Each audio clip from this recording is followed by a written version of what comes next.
Mikroshteti Bektashi në Tiranë duket se po kalon nga ideja drejt përgatitjeve konkrete. Media franceze raporton se drejtuesit e urdhrit Bektashi po hedhin baza për statusin e ardhshëm zyrtar dhe për përfaqësimin e tij jashtë Shqipërisë. Sipas medias, autoritetet shqiptare pritet të zyrtarizojnë projektin në muajt e ardhshëm.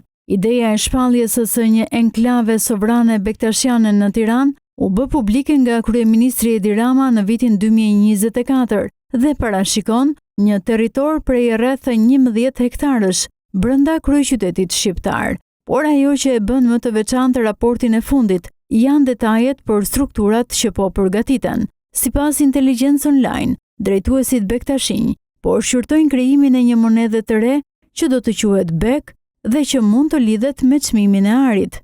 Po ashtu, parashikohet që autoritetet e ardhshme bektashiane të lëshojnë pasaporta. Në fokus është edhe krijimi i një rrjeti përfaqësuesish jashtë Shqipërisë. Sipas raportit, përfaqësuesit janë përcaktuar në Shtetet e Bashkuara, Francë dhe Belgjik.